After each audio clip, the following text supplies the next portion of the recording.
Breaking news Komaram Bheem జిల్లా కాగజ్ నగర్ లో పులి భయం వెంటాడుతుంది. పులి భయంతో బయటకు రావాలంటేనే జనం గజగజా వణికిపోతున్నారు. నిన్న పులి దాడిలో యువతి మృతితో పత్తి చేనులోకి వెళ్లేందుకు రైతులు మరింత భయపడుతున్నారు. అయితే ఇప్పటికే కాగజ్ నగర్ పరిసర గ్రామాలైన నజ్రుల్ నగర్, ననుకోడ, గన్నారం, కడంబ, అరేగూడ, బాపు నగర్ గ్రామాల్లో అటవీ అధికారులు 144 సెక్షన్ విధించారు. రైతులు, స్థానికులు ఎవరూ అనవసరంగా బయటకు రావద్దని హెచ్చరిస్తున్నారు.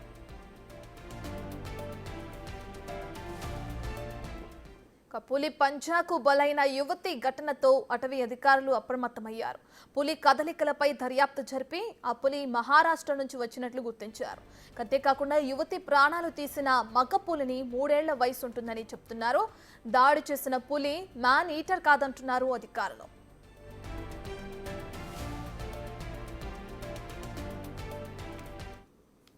పూర్తి డీటెయిల్స్ అందించడానికి మా ప్రతినిధి అంజయ్య లైవ్ లో జాయిన్ అవుతున్నారు. రైట్ అంజయ్య, ఇప్పటికే చూసుకుంటే మహారాష్ట్ర నుంచి వచ్చిన పులి అన్నట్లు కూడా అధికారులు గుర్తించడం, అది మగ పులిగా చెప్తున్నారు. ఇక మ్యాన్ ఈటర్ కాదన్నప్పుడు మరి అధికారులు దాన్ని ఆపడానికి ఎటువంటి చర్యలు తీసుకుంటున్నారు? దాని నుంచి ప్రజలకి రక్షించడానికి ఎటువంటి చర్యలు తీసుకున్నారు?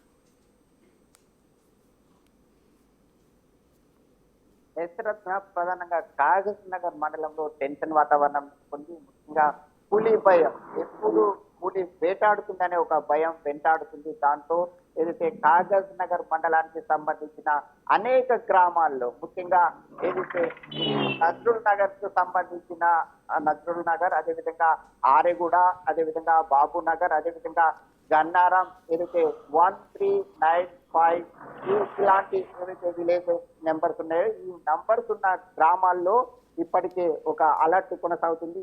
గ్రామాల ప్రజలందరూ కూడా భయంతో వణికిపోతున్నారు. ఎప్పుడు ఏం జరుగుతుందనే ఒక ఆందోళన వ్యక్తమవుతుంది. ముఖ్యంగా నిన్న రాత్రి సైతం ఏదైతే ఇవన్నీ కూడా బెంగాల్ కు సంబంధించిన గ్రామాలు కావడంతో వలస బెంగాల్ వచ్చి నివసిస్తున్న గ్రామాలు, వీళ్ళందరూ కూడా పంట పొలాలే ఆవాసంగా నివసిస్తుంటారు. ముఖ్యంగా ఎక్కడ పంట పొలాలు ఉంటాయి అక్కడనే నివసిస్తుంటారు. అదే విధంగా నిన్న ఏదైతే 11 నెంబర్ ప్రాంతంలో వ్యవసాయ క్షేత్రంలో పత్తి తీస్తున్న లక్ష్మిపై పులి పంజాబ్ నుండి ప్రాణాలు దిగింది. దాంతో ఇప్పుడు ఈ రోజు కూడా ఎవరు పత్తి అదేవిధంగా పంట చేలకు వ్యవసాయ క్షేత్రాలకు వెళ్ళడం లేదు. మనం ప్రస్తుతం ఏదైతే ఒకసారి వ్యవసాయ క్షేత్రంలో ప్రతి నిత్యం కూడా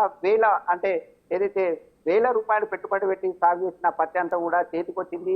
ఈ సందర్భంగా తీద్దామంటే తీయలేని పరిస్థితి. పత్తి పంటల వద్ద కూడా ఒక్క రైతు కూడా కంటికి కనిపించడం లేదు. వారందరూ కూడా పత్తి తీద్దామని పంట పొలాలకు వెళ్తే పులి పంజా విసురుతుంది. నిన్న ఏదైతే ఉదయం 7:30 గంటల ప్రాంతంలో పులి పంజా విసిరింది.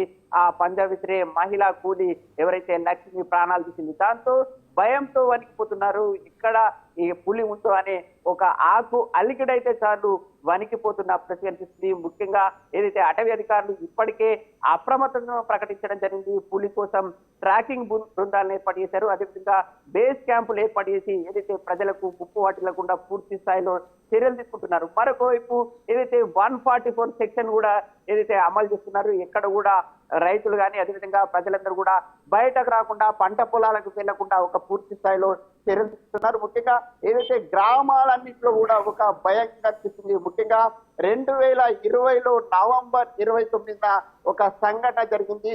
ముఖ్యంగా ఒక పులి పంజా విసిరి ప్రాణాలు తీసింది. తర్వాత 5 సంవత్సరాల తర్వాత మళ్ళీ నవంబర్ 29న సంఘటన జరగడం, దాంతో ప్రజలందరూ కూడా భయంతో వణికిపోతున్నారు.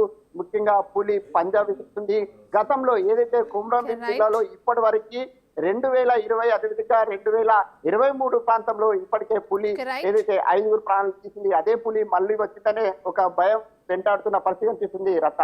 Right, thank you Anjaiah.